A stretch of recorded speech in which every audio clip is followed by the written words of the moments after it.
peço aos irmãos que abram suas Bíblias no livro de Neemias, capítulo de número 9. Nós leremos a partir do verso 38 até o final do capítulo 10, verso 39 do capítulo 10. Mas não faremos toda a leitura agora. Procederemos à leitura à medida que avançarmos na exposição da palavra de Deus.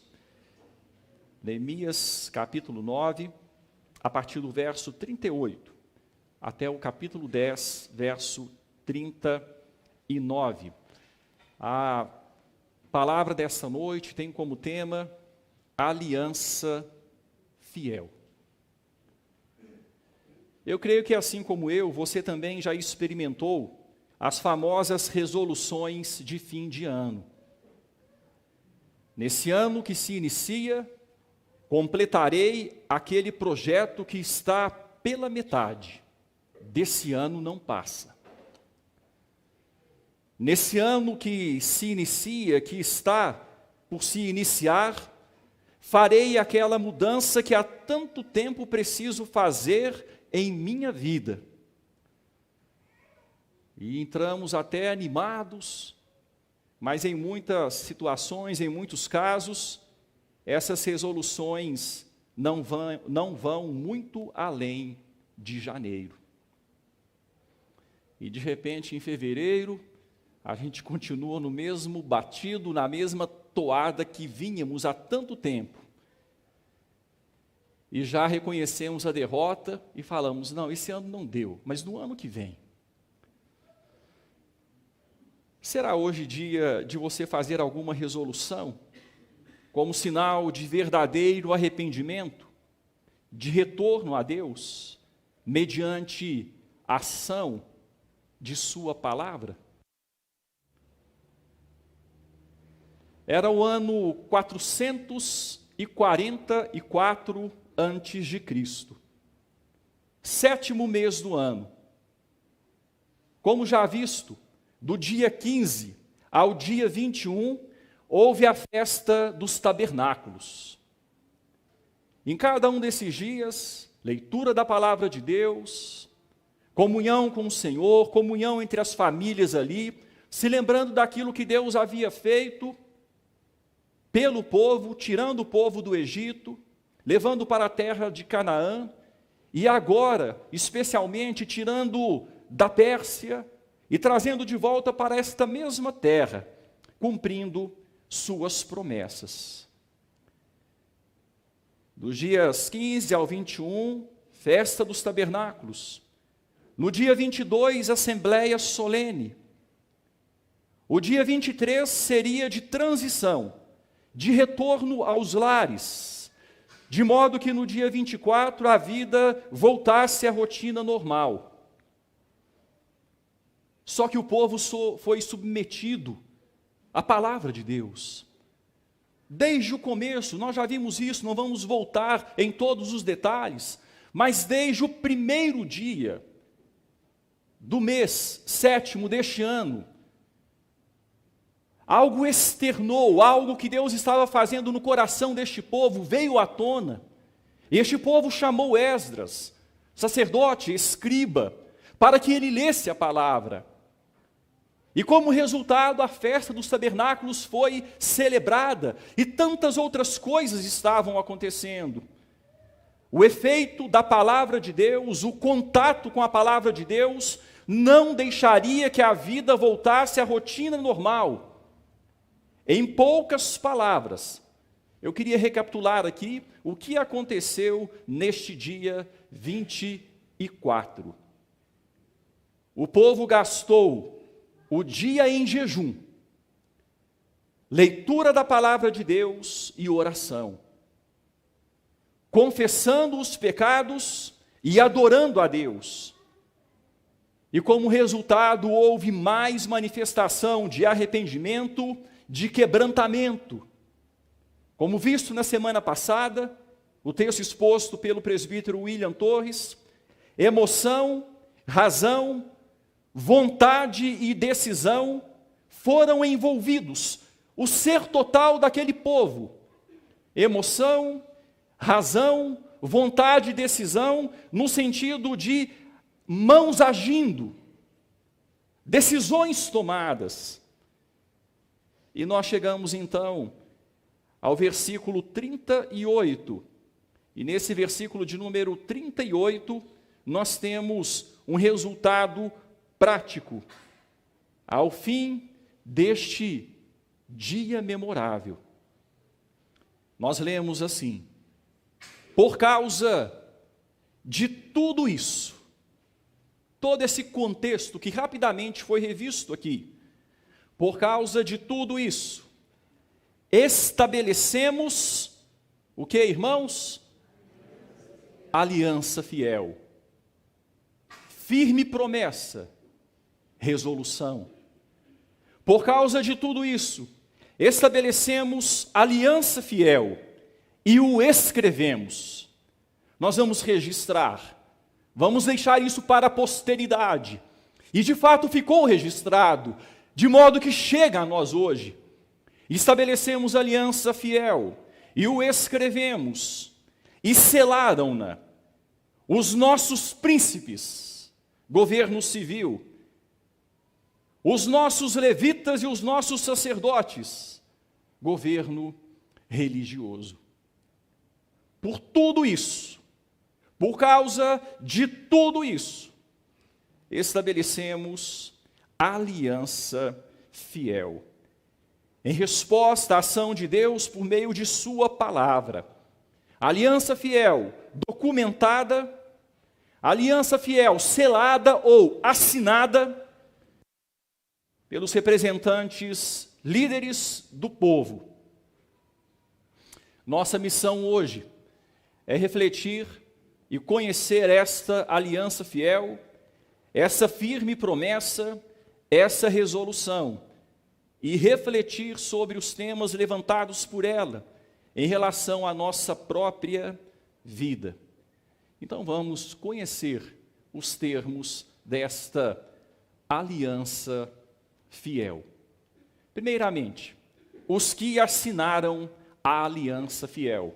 Capítulo 10, versículos 1 a 27. E nós vamos por parte. Primeiramente, o versículo 1, o texto diz assim: os que selaram, os signatários, os que subscreveram, os que selaram foram Neemias, o governador, filho de Acalias, e Zedequias.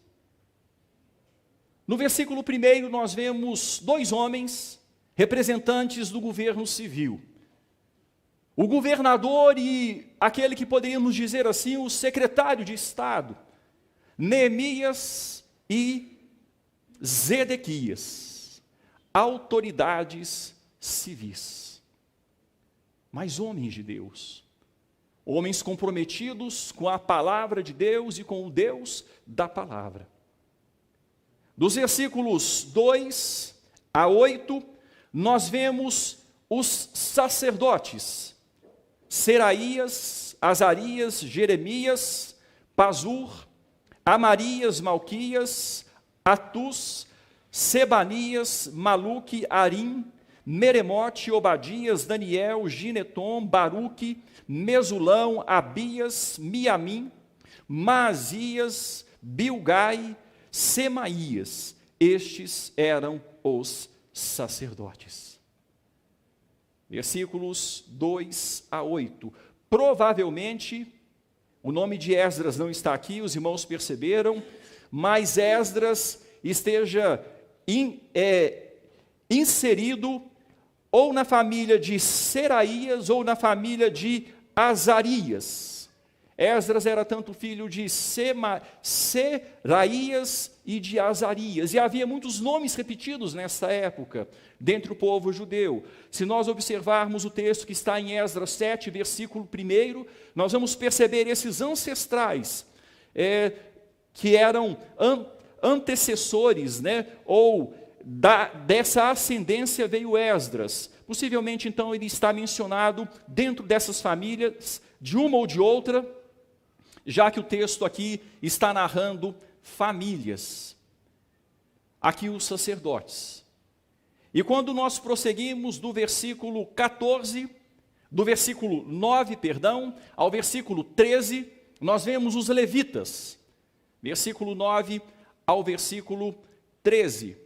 E os levitas, Jesua, filho de Azanias, Binuí, dos filhos de Enadade, Cadmiel e os irmãos deles, Sebanias, Odias, Quelita, Pelaías, Anã, Mica, Reobe, Asabias, Acur, Serebias, Sebanias, Odias, Bani e Benuni. Esses os levitas. Os que subscreveram, os que selaram a aliança fiel. Governo civil, governo religioso, sacerdotes, levitas, e agora do versículo 14 ao versículo de número 27, os chefes do povo, aqueles que eram os patriarcas, os líderes dos grupos familiares, versículos 14 a 27, os chefes do povo, Parós, Paate, Moabe, Elão, Zatu, Bani, Buni, Asgade, Bebai, Adonias, Bigvai, Adim, Ater, Ezequias, Azur, Odias, Azum, Bezai, Arife, Anatote, Nebai, Magpias, Mesulão, Ezir, Mesesabel, Zadok, Jadua, Pelatias, Anã, Anaías, Oséias, Ananias, Assub, Aloés, Pilha, Sobeque, Recum, Azabná, Maazéias, Aías, Anã, Maluque, Arim e Baaná. E aqui nós terminamos, irmãos, esta lista de nomes. Os chefes do povo. A aliança fiel foi estabelecida, documentada. A aliança fiel foi assinada. Esta aliança fiel, resposta do povo à palavra de Deus. Eu quero ressaltar neste ponto, depois da leitura de tantos nomes, a importância do valor do exemplo da liderança. Como é importante o exemplo da liderança. Neemias, os sacerdotes, os levitas, os chefes do povo. Eles não agiram com base no dito, façam o que falamos, mas não façam o que fazemos. Não. Para eles o dito era diferente. Façam o que falamos, conforme exemplificamos no que fazemos. Eles assinaram. Eles se comprometeram com aquilo que viria em seguida. Eles selaram a aliança. Eles entraram em pacto. É claro que resposta ao pacto que eles haviam infringido e que Deus havia feito com eles. O iniciador do pacto é Deus. Eles estavam retornando. E sinceramente, porque tocados pela palavra. Mas os líderes ali estavam dando o seu exemplo, liderança civil, liderança religiosa, humilhando-se diante da presença de Deus. As pessoas estão sempre nos observando, e saiba que você é líder. De alguma forma você é líder, a começar você é líder de si mesmo. Se você é pai ou mãe, você é líder de seus filhos. E eles estão sempre observando você. Se você tem algum cargo na igreja, algum ministério que o Senhor lhe confiou, você é líder, tem pessoas que estão observando você. Muito mais do que imaginamos, as pessoas olham para nós e tiram conclusões. E precisamos ter cuidado com o exemplo que nós damos.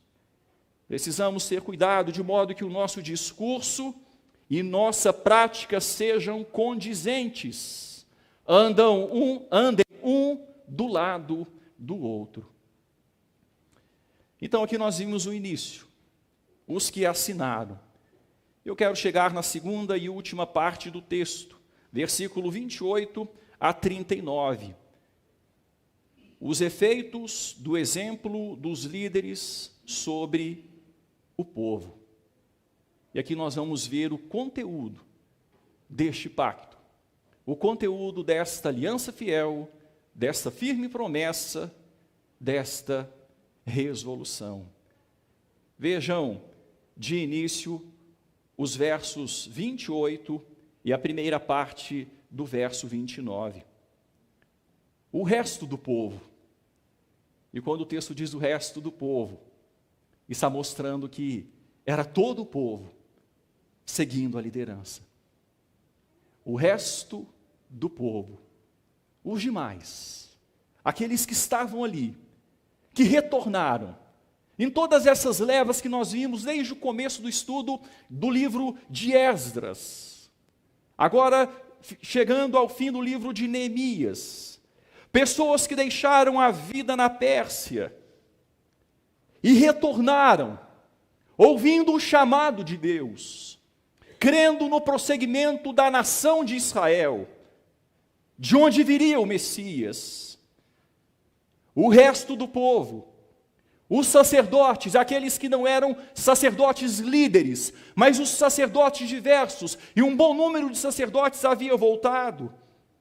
Os levitas, os porteiros, os cantores, os servidores do templo, e todos os que se tinham separado dos povos de outras terras para a lei de Deus, os convertidos de outras nações, estrangeiros que foram agregados à descendência de Abraão, estrangeiros que se deixaram circuncidar, porque creram no Deus de Abraão, Isaque e Jacó.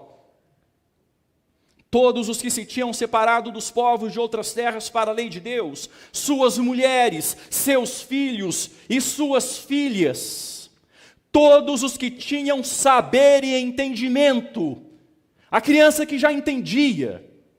E percebam aqui a construção familiar, o homem, a mulher e os filhos, a base da nação. Todos os que tinham saber e entendimento. Vejam o versículo de número 29. Firmemente aderiram a seus irmãos. Firmemente. Eles viram a aliança da liderança e eles disseram: estamos juntos. Estamos juntos. Vocês estão nos representando. O nome de vocês colocado ali, selado ali, nos representa. Estamos juntos nessa. Essa também é a nossa parte. Essa também é a nossa vontade. Esse pacto também é nosso. A palavra nos constrangeu. A palavra nos quebrantou. Nós queremos nos voltar a Deus. O Deus que nos chamou das terras do norte e nos trouxe de volta para a nossa herança. Nós queremos nos voltar a Deus de todo o nosso coração. Aqui, irmãos, os efeitos do exemplo dos líderes sobre o povo.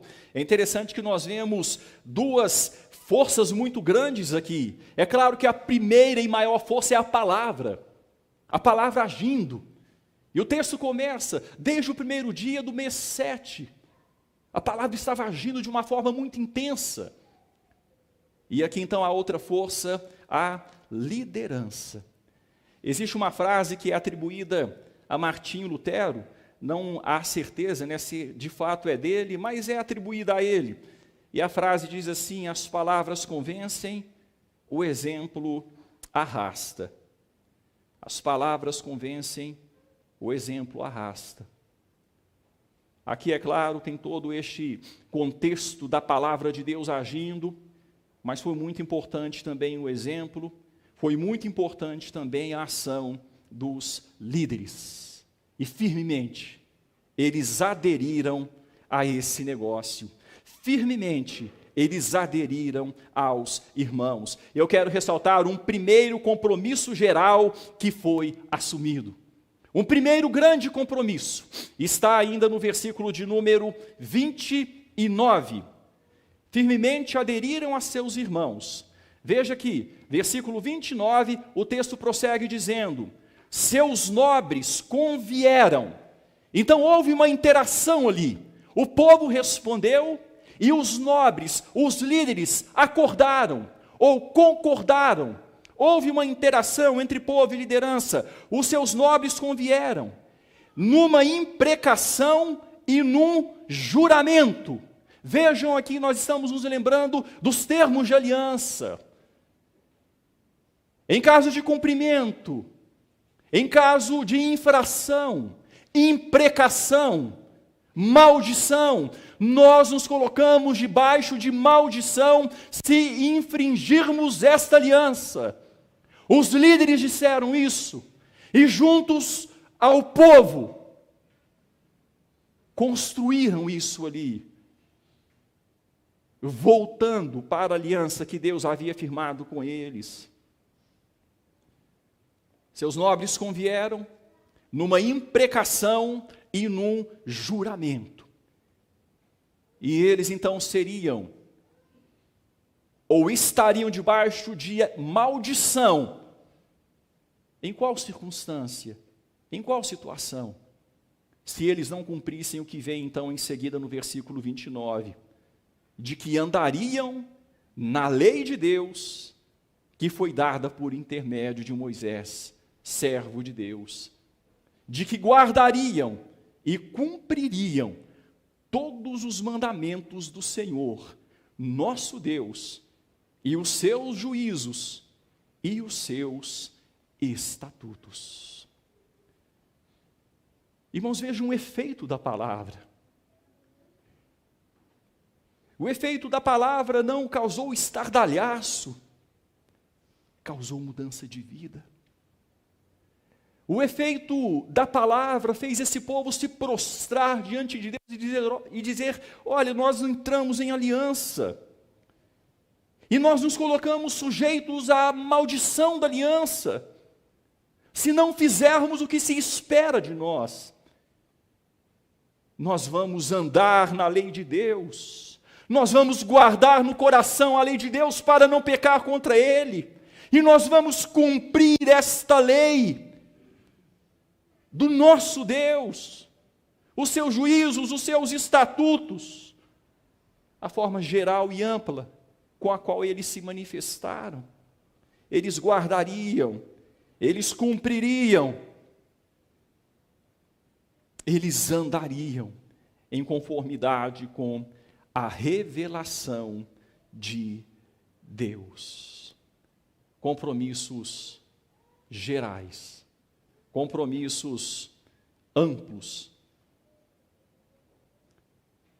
Irmãos, o povo da aliança é o povo que se submete ao Deus que se revela na sua palavra. E a partir do versículo de número 30, nós vamos ver algumas particularidades. Essas particularidades têm a ver com o contexto que eles estavam vivendo, mas são pontos nos quais aquele povo estava especialmente falhando naquele momento, justamente por causa deste contexto. Eu não me lembro das cifras, mas eu recentemente ouvi uma reportagem falando a respeito da Ucrânia, dizendo o seguinte, que no momento em que está este combate bélico, esta guerra lá entre Ucrânia, Rússia, para reconstruir a Ucrânia, será necessário uma cifra astronômica, muito recurso, muito dinheiro, muito investimento. É muita coisa que demorou anos e anos para construir, que em poucos momentos, com um míssil, com uma bomba, se destrói. Irmãos, o povo de Israel havia passado por uma guerra, havia sido destruído, os muros derribados, o templo jogado ao chão. O povo voltou, os muros, através do empenho de Neemias, haviam sido reconstruídos. O templo havia sido reconstruído ali com Zorobabel. Mas o texto que nós lemos recentemente diz: não havia casas ainda, as casas estavam destruídas. Havia muito problema ali, o gasto seria muito alto, muitos anos, muito envolvimento, muito trabalho para reconstruir a capital do povo de Israel, Jerusalém, e para reconstruir aquela nação, aquele povo.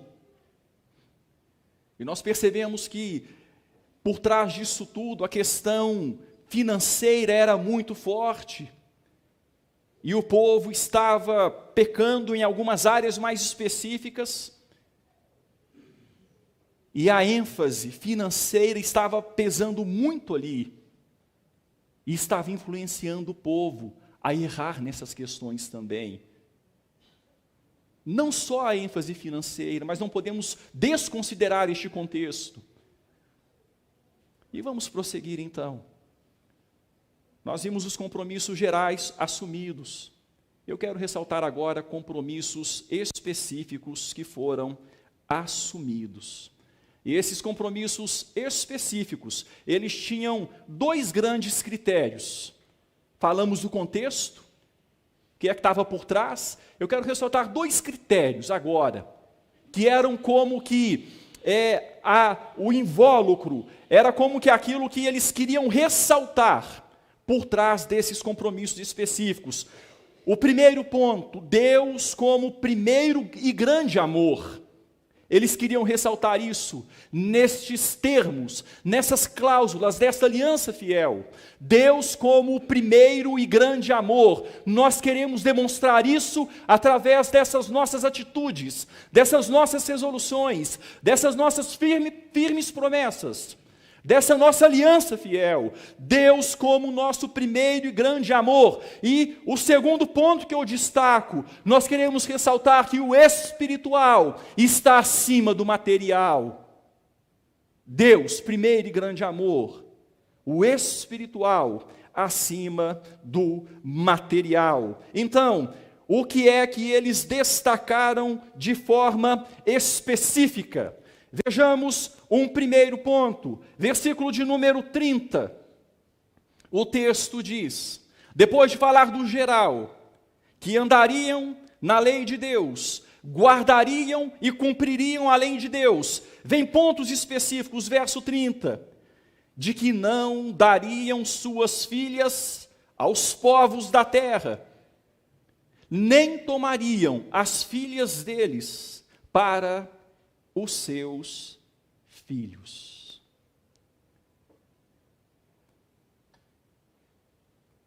O casamento com pessoas não tementes a Deus, que não tinham Deus como centro da sua vida, eles disseram: nós não vamos fazer mais isso, nós vamos parar com isso, porque eles estavam fazendo.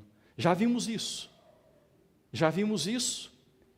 em textos em Esdras, veremos isso ainda adiante em Neemias,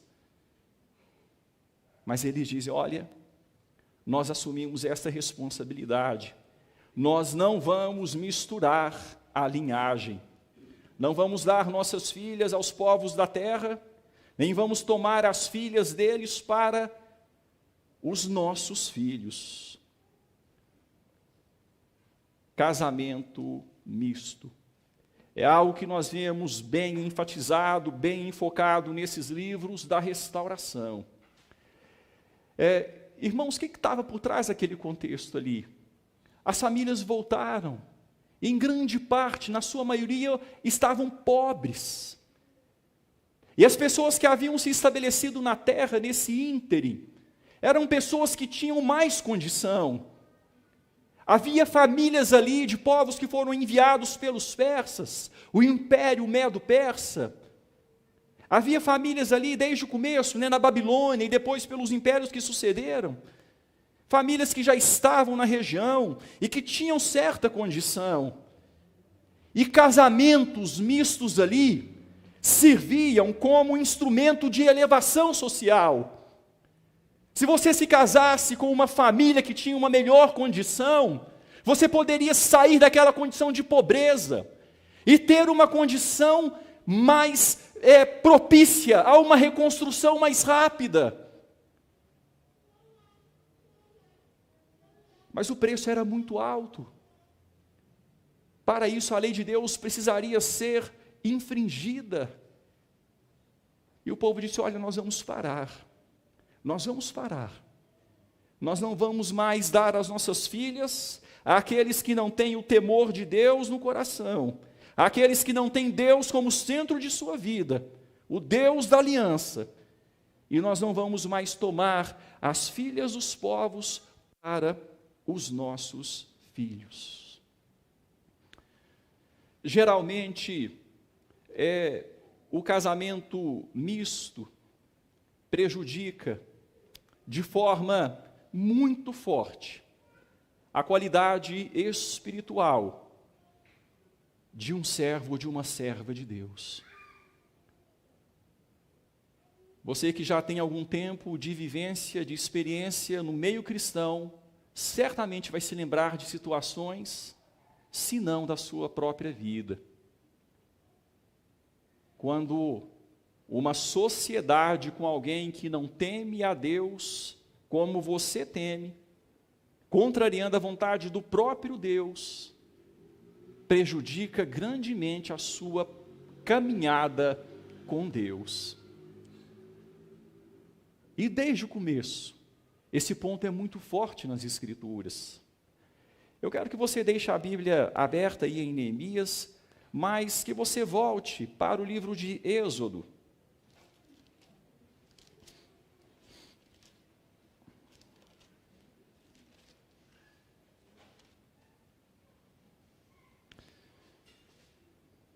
Aqui lá no começo, nesse primeiro movimento, quando o povo de início estava indo para a terra prometida, tanta coisa aconteceria depois, tanta coisa, até chegar em Neemias, tanta coisa aconteceria. Mas veja o que o texto diz aqui em Êxodo, capítulo 34. Êxodo 34, a partir do versículo de número 11.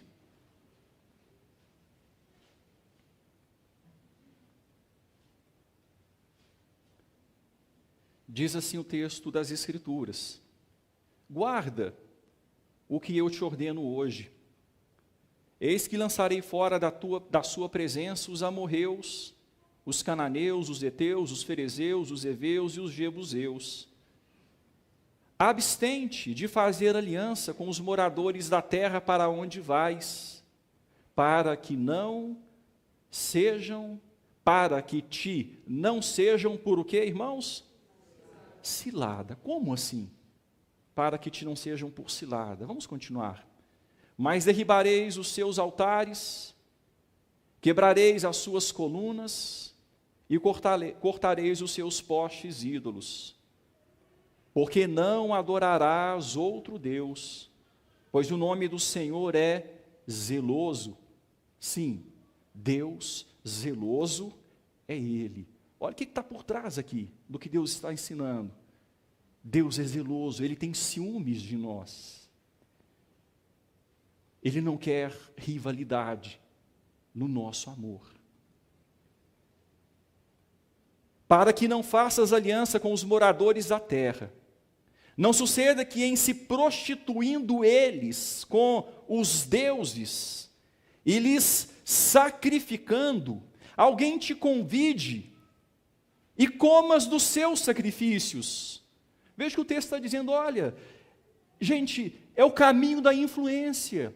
Se vocês forem indolentes, se vocês se colocarem ali à disposição e ficarem nas imediações, eles vão continuar a vida deles sem considerar Deus, sem me considerar como centro da vida deles. E eles vão viver a vida deles, e vocês vão se sentir seduzidos por isso, e eles vão convidar vocês, e vocês vão fazer o que eles estão fazendo. E veja o que o texto diz: e tomes mulheres das suas filhas para os teus filhos, e suas filhas, prostituindo-se com os seus deuses, façam que também os teus filhos se prostituam com seus deuses. Irmãos, o que está envolvido aqui? A fidelidade a Deus. E está muito claro. A influência é forte. E Deus está dizendo, é o caminho da apostasia.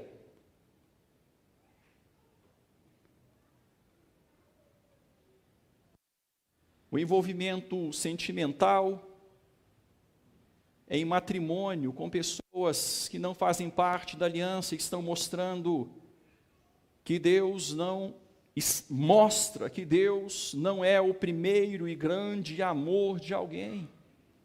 E Deus diz, olha, eu sou Deus zeloso. Eu sou Deus zeloso.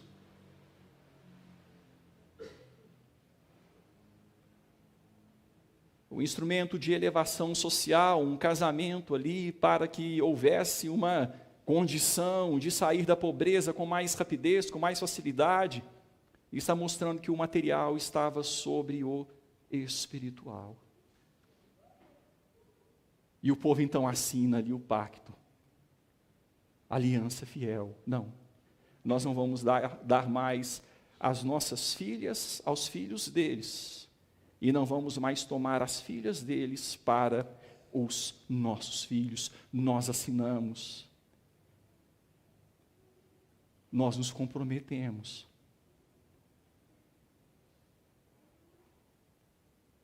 Você que é jovem, você que pensa em constituir família, e você que tem a oportunidade de conhecer a palavra de Deus, entenda isso. Isso não é discriminação, isso não tem a ver com qualquer tipo de superioridade de raça, não. Tem a ver com obediência à revelação do Deus de quem somos. E quando nós somos fiéis a Deus, Deus nos honra e faz o melhor para nós. Do jeito certo, na hora certa, Ele providencia. E a gente pode colocar a nossa vida diante dele e falar, Deus, o Senhor conhece o meu coração, eu tenho vontade de me casar, mas eu não quero que o meu casamento prove que o Senhor não é o meu grande primeiro amor. Eu não quero que o meu casamento prove que o material para mim está sobre o espiritual.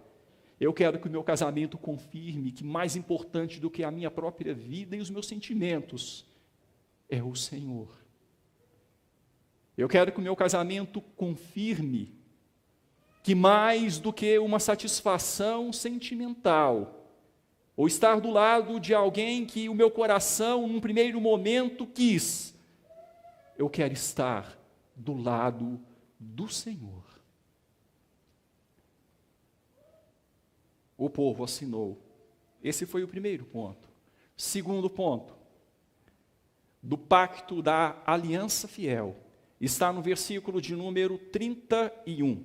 Veja só, de que trazendo os povos da terra no dia de sábado, qualquer mercadoria e qualquer cereal para venderem, nada comprariam deles no sábado, nem no dia santificado, e de que no ano 7º abririam mão da colheita e de toda e qualquer cobrança.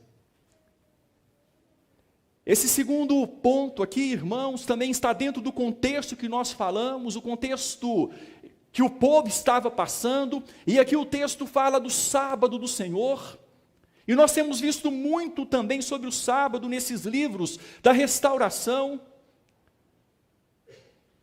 a necessidade que nós temos de santificar um dia em 7 para o Senhor, para colocar de volta o foco da nossa vida como deve ser, em Deus e para Deus.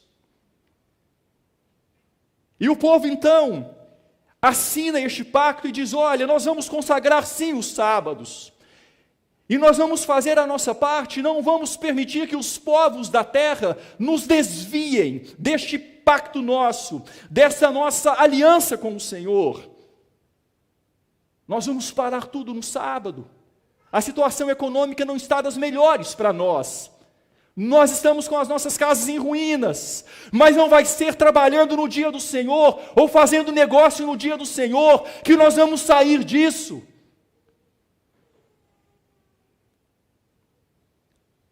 O profeta Ageu, que era dessa época, um pouco antes desta época, né? Nós já vimos sobre o profeta Ageu, ele disse, olha, minha é prata e meu é o ouro.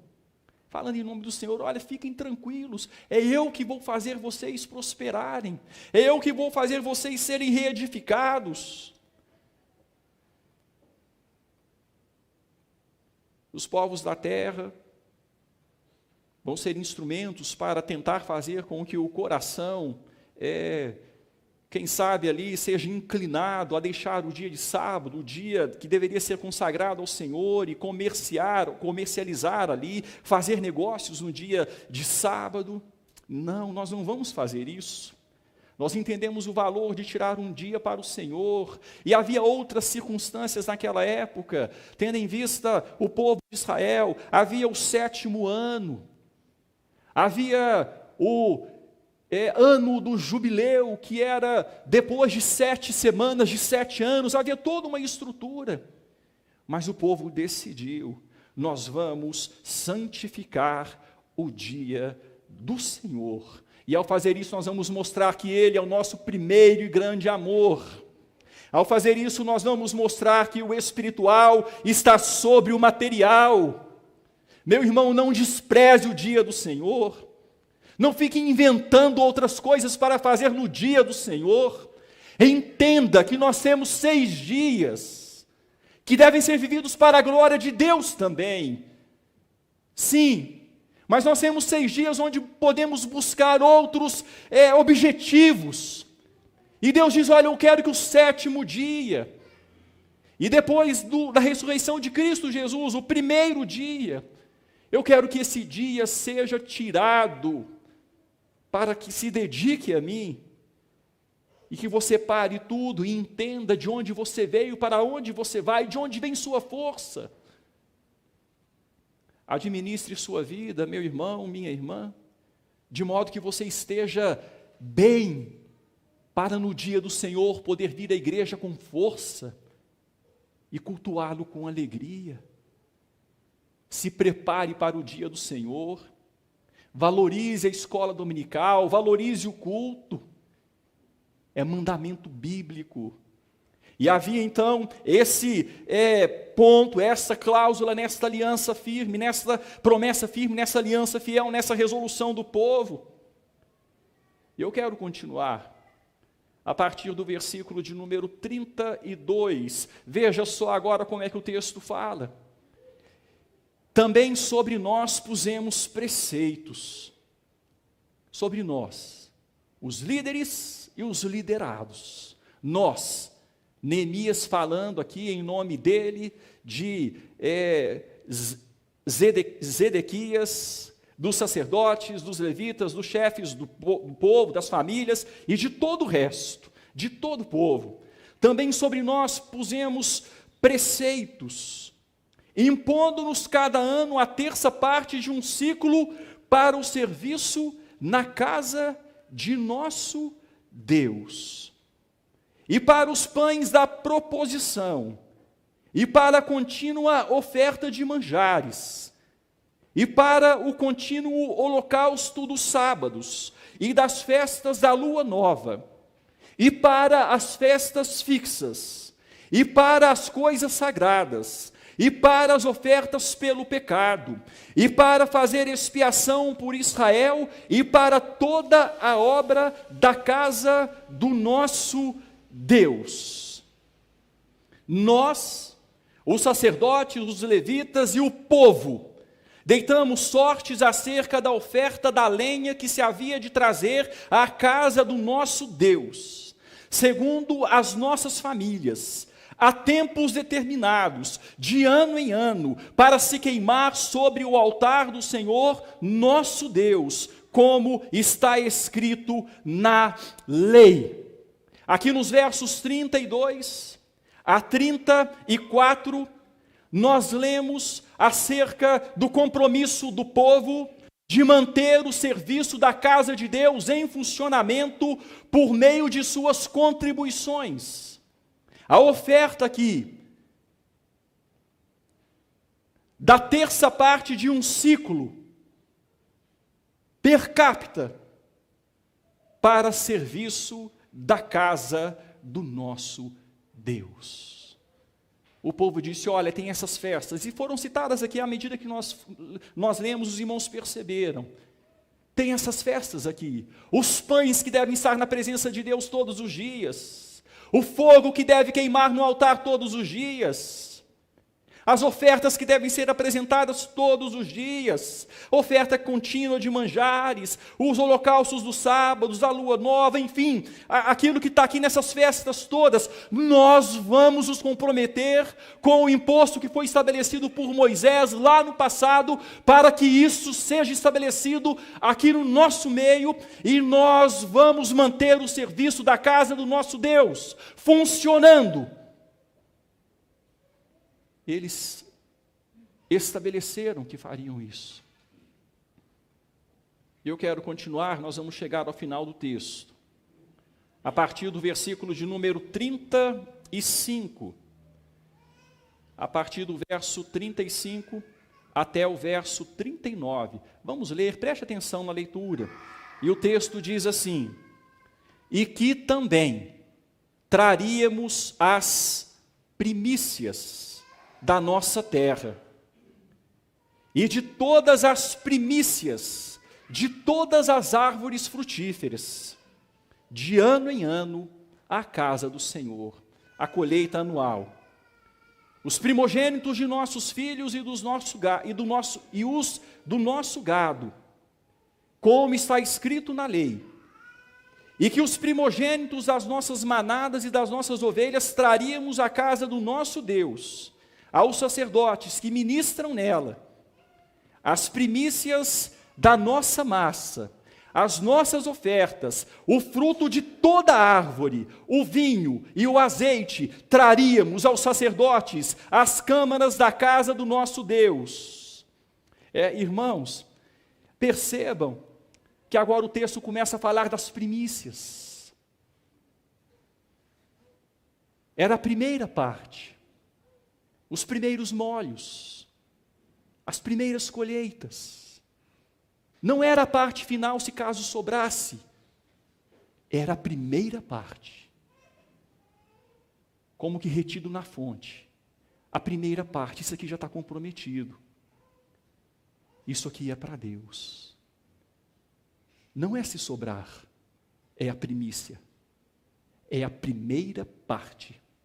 Nós nos comprometemos. A primeira parte, o fruto de cada árvore, é para Deus. Ele é o nosso primeiro e grande amor. Ao fazer isso, estamos mostrando que o espiritual está sobre o material. Vamos continuar o texto, versículo 37, não acabou não. Ainda estava lá no pacto, na aliança fiel, na firme promessa, nas resoluções. Os dízimos da nossa terra, aos levitas, pois a eles cumpre receber os dízimos em todas as cidades onde há lavoura.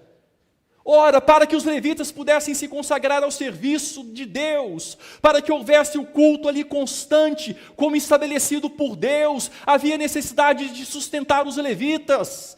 E o povo se compromete, nós vamos trazer os dízimos para que os levitas possam se dedicar à obra de Deus. A eles cumpre receber os dízimos em todas as cidades onde há lavoura. O sacerdote, filho de Arão, estaria com os levitas quando estes recebessem os dízimos, e os levitas trariam os dízimos dos dízimos à casa do nosso Deus, às câmaras da casa do tesouro. Porque aquelas câmaras, os filhos de Israel e os filhos de Levi devem trazer ofertas do cereal, do vinho, do azeite, porquanto se acham ali os vasos do santuário, como também os sacerdotes que ministram. e os porteiros e os cantores. Então ele está dizendo assim: olha, nós vamos trazer os dízimos aos levitas, e os levitas vão pagar o dízimo também, porque há aqueles que estão diretamente envolvidos no santuário e precisam ser sustentados. E para que esse sistema funcione, Deus estabeleceu que fosse assim. Cobrança proporcional, os dízimos, a 10ª. E nós nos comprometemos. A liderança, Neemias, Edequias, os sacerdotes, os próprios levitas, e o resto do povo anuiu. Assinaram ali: nós vamos fazer dessa forma, porque foi assim que Deus estabeleceu, e Deus é nosso primeiro e grande amor, e o espiritual está sobre o material, e é primícia, não é se sobrar.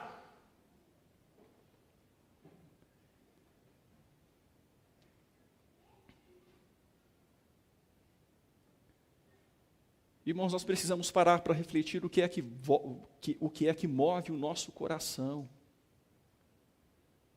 O que é que move o nosso coração para, às vezes, retermos aquilo que Deus pede? Os irmãos conhecem, sabem que nós aqui, na Igreja Presbiteriana, nós não ficamos falando sobre recursos financeiros em todos os cultos, quase não falamos na verdade, porque entendemos que quando a pessoa faz a sua pública profissão de fé, é recebida na igreja, ela já recebe o ensino e se compromete. Nós entendemos que é ordem bíblica, que é ensino bíblico, e nós vamos nos submeter como membros da igreja a sustentar a obra de Deus. Não é porque o pastor Isaías precisa e pede, é porque a Bíblia do meu Deus, que é meu Deus, pede isso de mim, e se eu digo que sou dele, eu vou cumprir por causa dele.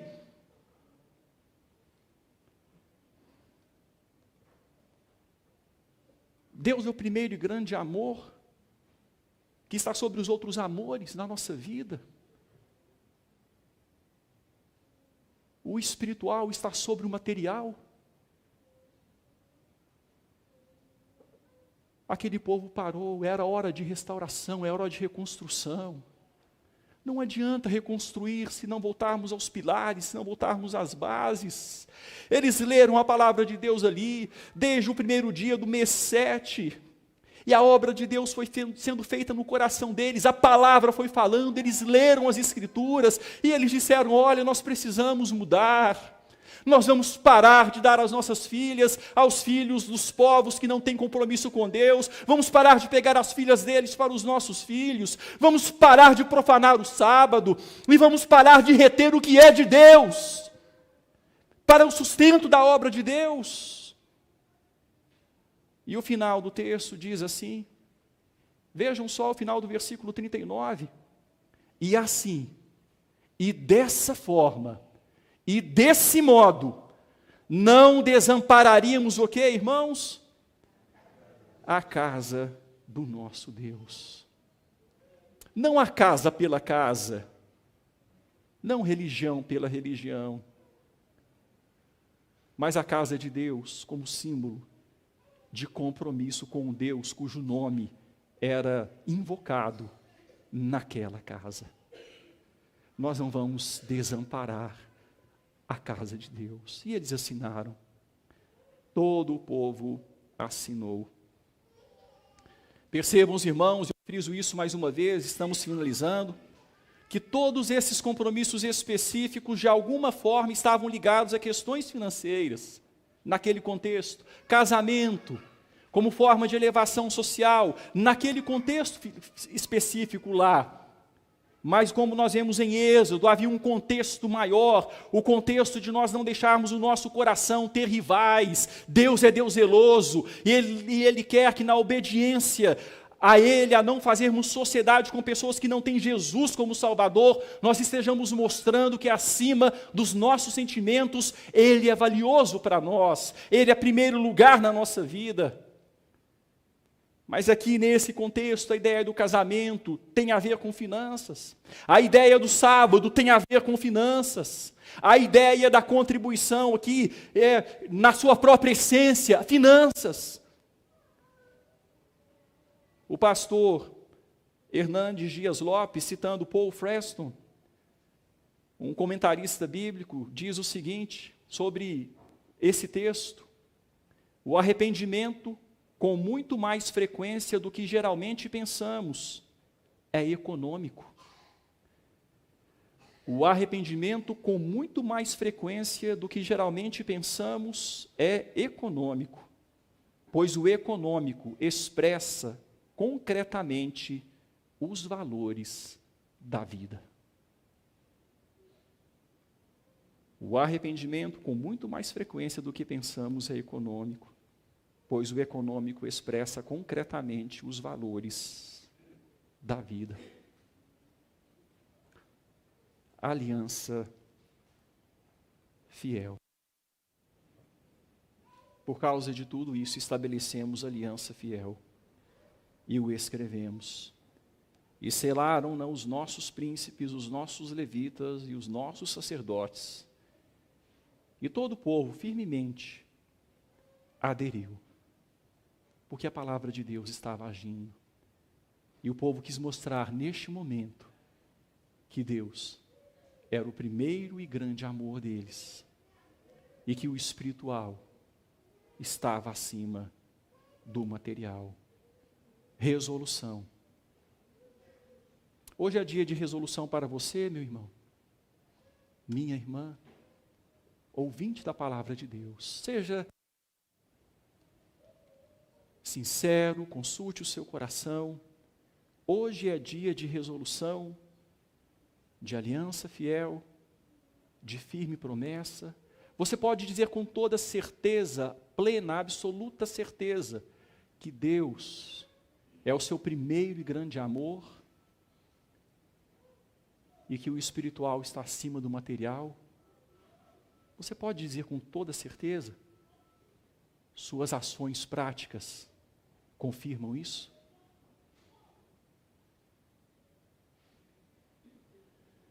Os seus olhos, vamos falar com Deus em oração.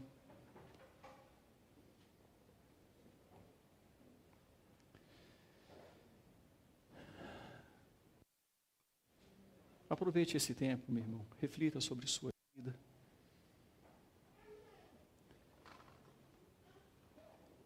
Não perca a oportunidade, se for o caso,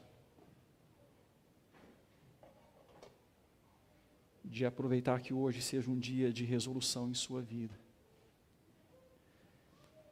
Eu convido os nossos irmãos presbíteros a virem até o altar, após esse tempo de oração. Nós vamos participar da mesa do Senhor.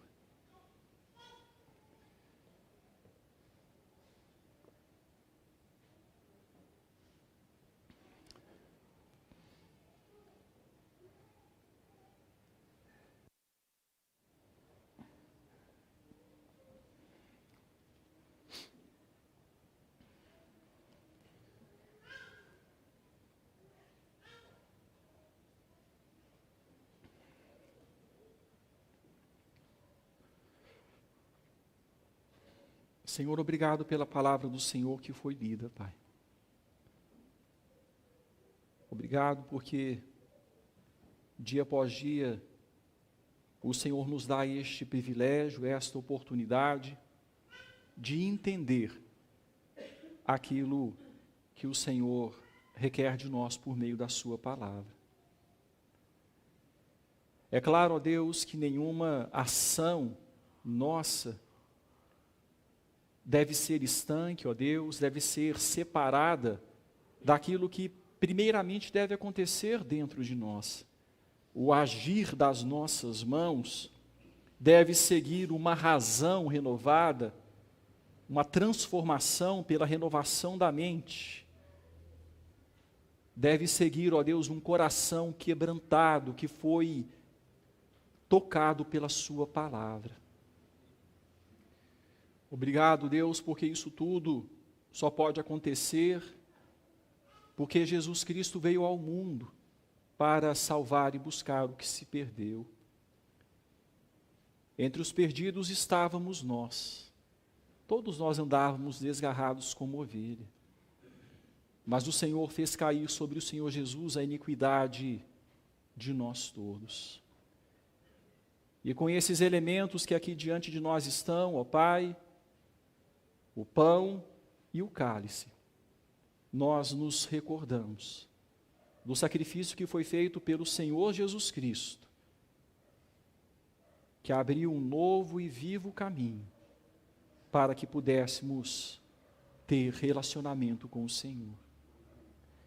Consagramos esses elementos, ó Deus, que eles sirvam para a nossa edificação, sirvam para, Pai, alimento da nossa alma, e nos ajudem a entender que por causa de Cristo temos livre acesso ao Santo dos Santos e podemos viver de forma tal a mostrar que de fato o Senhor é o nosso primeiro e grande amor e que o espiritual está acima, muito acima de tudo aquilo que é simplesmente material.